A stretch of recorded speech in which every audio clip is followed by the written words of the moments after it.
Assalamualaikum warahmatullahi wabarakatuh. Perkenalkan, nama saya Husnul Amira, NIM M05012510599.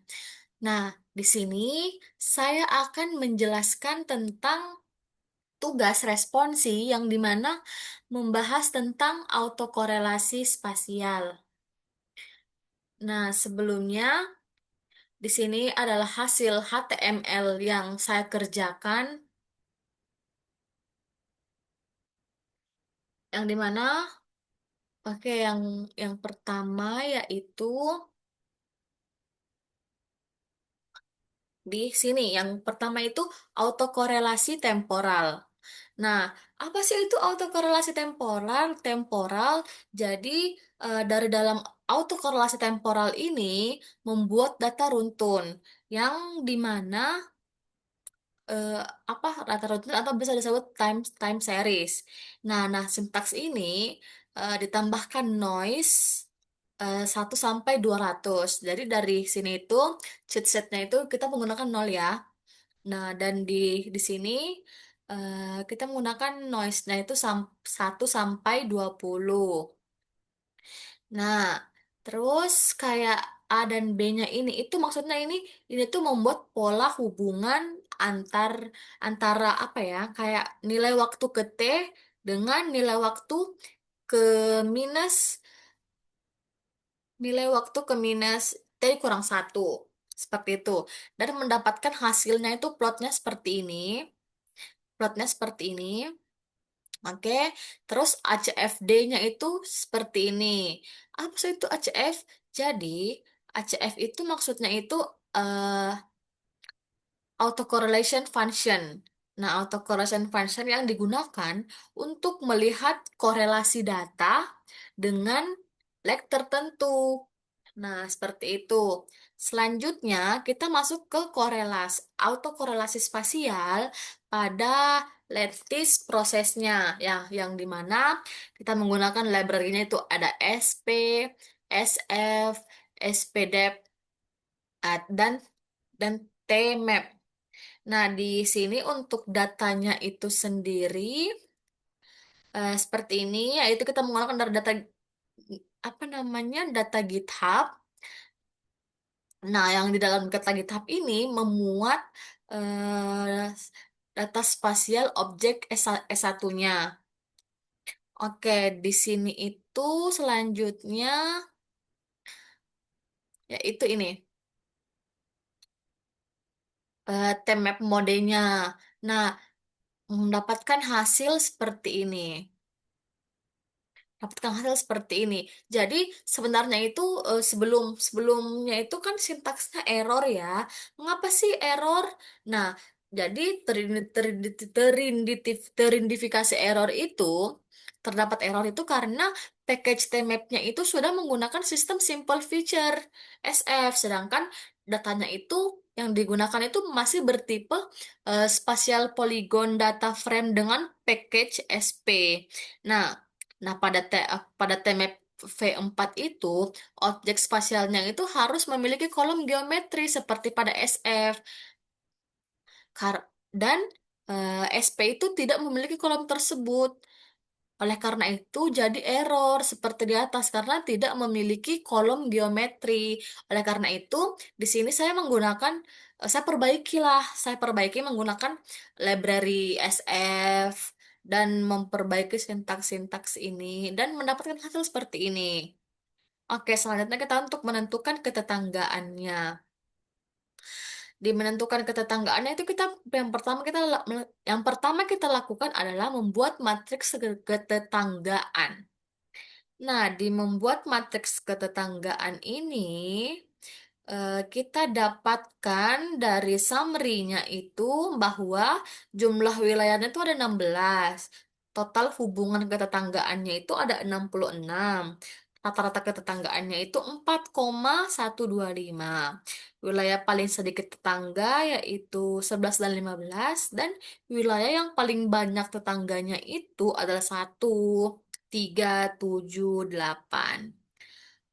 Nah, selanjutnya kita masuk kepada pembobotan spasialnya.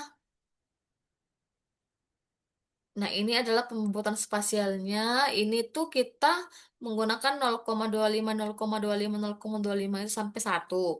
Nah, wilayah pertama itu punya 4 tetangga karena nilai Styleway-nya itu tinggi. Jadi bobotnya itu dibagi rata. Jadi seperti inilah. Ini tuh disebut row apa namanya? Row standardized weight-nya. Selanjutnya itu Morans AI-nya. Nah, di Morans AI-nya ini dapat kita lihat bahwa ternyata dapatkan nilai Morans AI-nya itu 0,28. Nah, di 0,28 ini 0,28.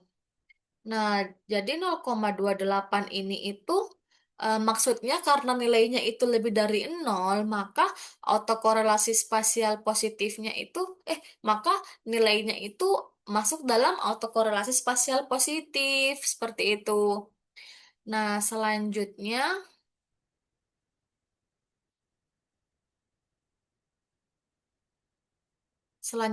itu pada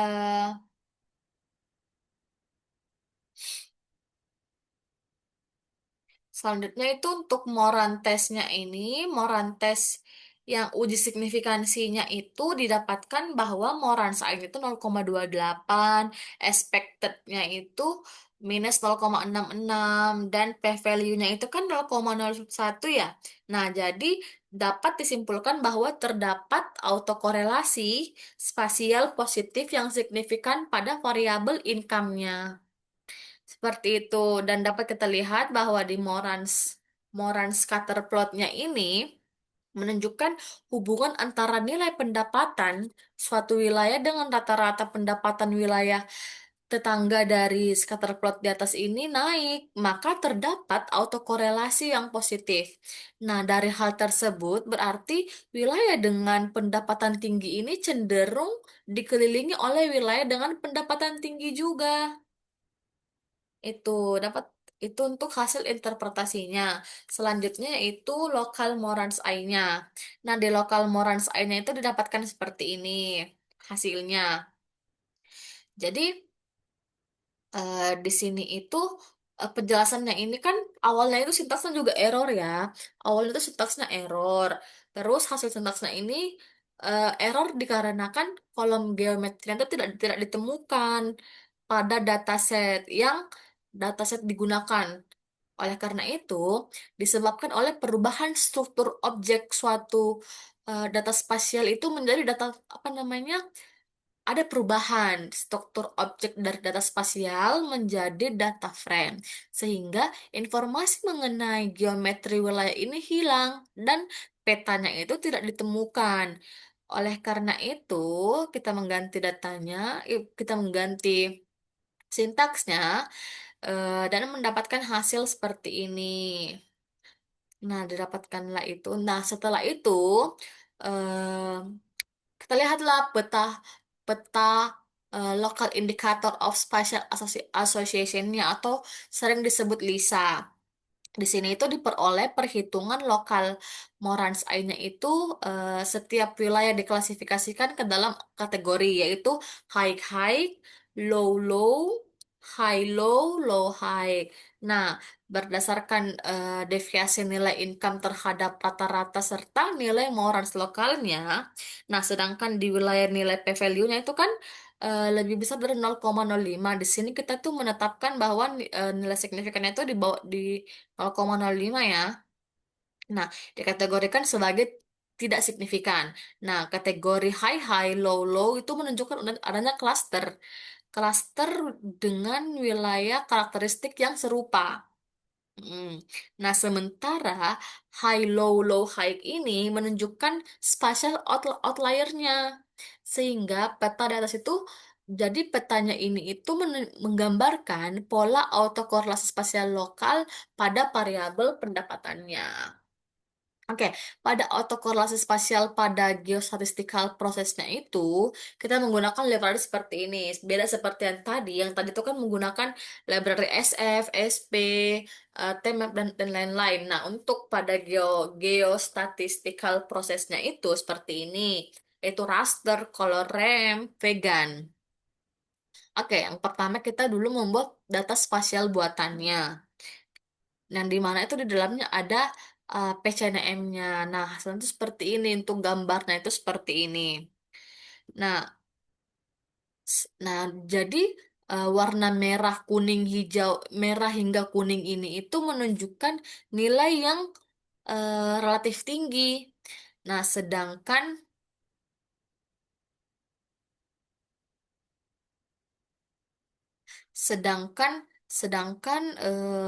nilai rendah itu ada, sedangkan yang ini itu masuk dalam kategori rendah ya. Yang ini masuk dalam kategori rendah.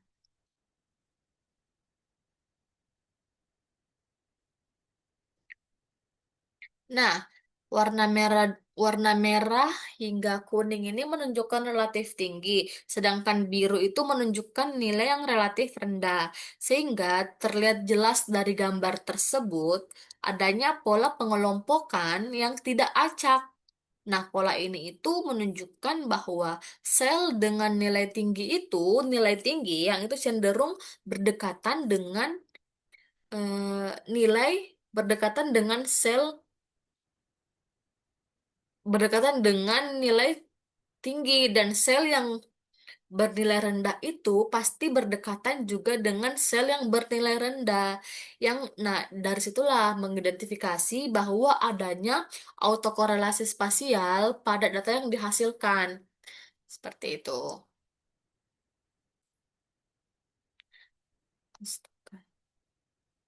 Selanjutnya itu spasial koregramnya. Nah, di sini spasial korelogramnya itu mendapatkan hasil seperti ini ya, yang dimana grafik korelogramnya ini menunjukkan hubungan antara jarak spasial dengan tingkat kemiripan antar lokasinya.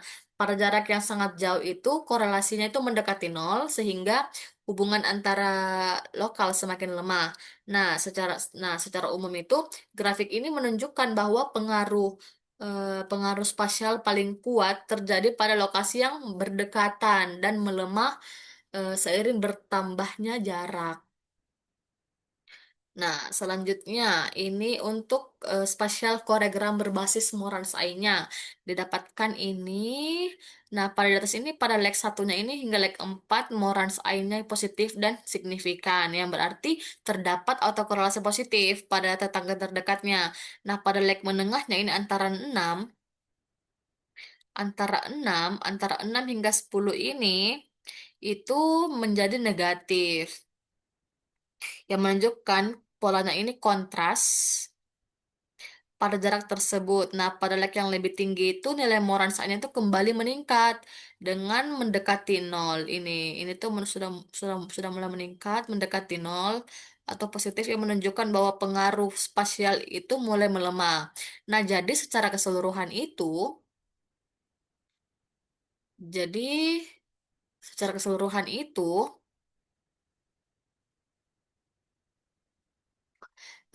grafiknya ini tuh menunjukkan bahwa pengaruh spasial paling kuat itu terjadi pada tetangga terdekat dan menurun seiring dengan bertambahnya jarak spasialnya. Oke, untuk variogramnya dapat kita lihat bahwa pada grafik ini tuh terlihat bahwa semakin jauh, ini kan, gimana ya, bahwa semakin jauh jarak antar titiknya itu, maka semivariannya itu cenderung membesar. Nah, jadi artinya itu lokasi yang berdekatan itu memiliki nilai yang hampir sama, sedangkan lokasi yang semakin jauh itu memiliki nilai yang cenderung berbeda. Nah, namun titik-titik yang cukup menyebar ini umumnya kan meningkat dan datanya itu masih cukup bervariasi. Ya, seperti itu. Selanjutnya yang terakhir itu untuk graf ini dapat kita lihat bahwa eh, terjadi jarak paling kecil hingga sekitar 10 sampai 15 satuan ya. Itu yang terkecil. Nah, nilai semivarian terus meningkat. Nah, ini berarti titik-titik yang jaraknya masih di bawah 10 sampai 15 ini memiliki hubungan kemiripan atau masih dalam kategori eh, autokorelasi spasial. Seperti itu. Mungkin itu saja yang dapat saya sampaikan. Eh, Lebih dan kurangnya mohon dimaafkan. Wassalamualaikum warahmatullahi wabarakatuh. Terima kasih.